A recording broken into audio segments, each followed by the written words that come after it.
Silicon city ಬೆಂಗಳೂರಿನಲ್ಲಿ ಬೀದಿ ನಾಯಿಗಳ ನಿರ್ವಹಣೆಯ ವಿಚಾರದಲ್ಲಿ ಜಿಬಿಎ ತೆಗೆದುಕೊಳ್ತಾ ಇರುವಂತಹ ಒಂದೊಂದು ನಿರ್ಧಾರವೂ ಕೂಡ ಹಲವು ಅನುಮಾನಕ್ಕೆ ಕಾರಣವಾಗ್ತಾ ಇದೆ.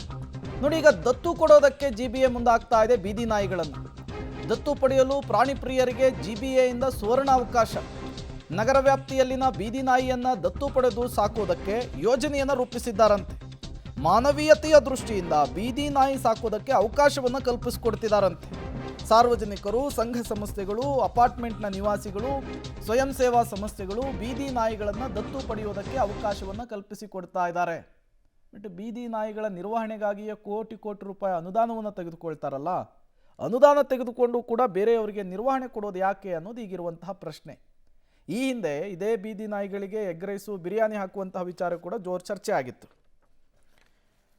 ಡೀಟೇಲ್ಸ್ ಕೊಡೋದಕ್ಕೆ ಲೋಕೇಶ್ ನೇರ ಸಂಪರ್ಕದಲ್ಲಿ ಜಾಯಿನ್ ಆಗಿದ್ದಾರೆ. ಲೋಕೇಶ್, ಬೀದಿ ನಾಯಿಗಳ ನಿರ್ವಹಣೆಯಲ್ಲಿ ಜಿಬಿಎ ತೆಗೆದುಕೊಳ್ತಾ ಇರುವಂತಹ ಪ್ರತಿ ನಿರ್ಧಾರವೂ ಕೂಡ ಚರ್ಚೆಗೆ ಗ್ರಾಸವಾಗ್ತಾ ಇದೆ, ಅನುಮಾನಕ್ಕೆ ಗ್ರಾಸವಾಗ್ತಾ ಇದೆ.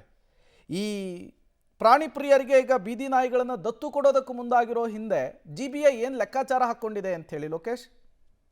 ಪ್ರೇಮ್, ಜಿಬಿಎ ಲೆಕ್ಕಾಚಾರ ಎಲ್ಲವೂ ಕೂಡ ಉಲ್ಟಾಪಲ್ಟಾನೆ, ಸರಿಯಾದ ನಿರ್ಧಾರಗಳು ಒಂದನ್ನು ಕೂಡ ತೆಗೆದುಕೊಳ್ಳೋದಿಲ್ಲ. ಜೊತೆಗೆ ಈಗ ಅವರು ಬೀದಿ ನಾಯಿಗಳನ್ನು ನಿರ್ವಹಣೆ ಮಾಡೋದಕ್ಕೆ, ಅವುಗಳಿಗೆ ರೇಬಿಸ್ ಶಸ್ತ್ರಚಿಕಿತ್ಸೆ ಮಾಡಲಿಕ್ಕೆ, ಜೊತೆಗೆ ಔಷಧಿಯನ್ನು ಕೊಡಲಿಕ್ಕೆ ಮತ್ತು ಇಂಜೆಕ್ಟ್ ಮಾಡಲಿಕ್ಕೆ ಅಂತೇಳಿ ಕೋಟಿ ಕೋಟಿ ರೂಪಾಯಿಗಳನ್ನು ಬಿಡುಗಡೆ ಮಾಡ್ತಾರೆ. ಶೆಲ್ಟರನ್ನು ನಿರ್ಮಾಣ ಮಾಡ್ತೀವಿ, ಆಶ್ರಯ ತಾಣವನ್ನು ನಿರ್ಮಾಣ ಮಾಡ್ತೀವಿ ಅಂತೇಳಿ ಅದಕ್ಕೂ ಕೂಡ ಪ್ರತ್ಯೇಕವಾಗಿ ಹಣವನ್ನು ಬಿಡುಗಡೆ ಮಾಡ್ತಾರೆ. ಇದರ ಮಧ್ಯದಲ್ಲಿ ಈ ಬೀದಿ ನಾಯಿಗಳನ್ನು ಸಾರ್ವಜನಿಕರಿಗೆ ಯಾಕೆ ಇವರು ದತ್ತು ಕೊಡಬೇಕು ಎನ್ನುವಂಥ ಪ್ರಶ್ನೆ ಮೂಡ್ತಾ ಹೋಗುತ್ತೆ. ಈ ಐಡಿಯಾ ಹಿಂದೆ ಏನು ಅಡಗಿದೆ ಅನ್ನುವಂಥ ಪ್ರಶ್ನೆ ಕೂಡ ಮೂಡ್ತಾ ಹೋಗುತ್ತೆ. ಹಾಗಾಗಿ ಎಲ್ಲ ಎಡವಟ್ಟು ನಿರ್ಧಾರಗಳನ್ನು ಮಾಡ್ಕೊಳ್ಳುತ್ತಾ ಅಥವಾ ಯಾರಾದರೂ ಸಾರ್ವಜನಿಕರು ಮುಂದೆ ಬರ್ತಾರೆ ಅನ್ನುವಂಥ ಪ್ರಶ್ನೆ ಕೂಡ ಮೂಡ್ತಾ ಹೋಗುತ್ತೆ. ಈ ನಿಟ್ಟಿನಲ್ಲಿ ಈಗಾಗಲೇ ಸುಪ್ರೀಂ ಕೋರ್ಟ್ ಕೂಡ ಆಶ್ರಯ ತಾಣಗಳನ್ನು, ಶೆಲ್ಟರ್ಗಳನ್ನು ನಿರ್ವಹಣೆ ಮಾಡಬೇಕು, ಮತ್ತು ಅವರಿಗೆ ಇಂಜೆಕ್ಷನನ್ನು ಹಾಕಬೇಕು ಅಂತಲೂ ಕೂಡ ಸೂಚನೆ ಕೊಟ್ಟಿದೆ. ಇದರ ಮಧ್ಯದಲ್ಲಿ ಈ ರೀತಿಯಂಥ ಒಂದು ನಿರ್ಧಾರವನ್ನು ತೆಗೆದುಕೊಂಡು ಈಗ ಪ್ರಕಟಣೆಯನ್ನು ಹೊರಡಿಸಿದೆ.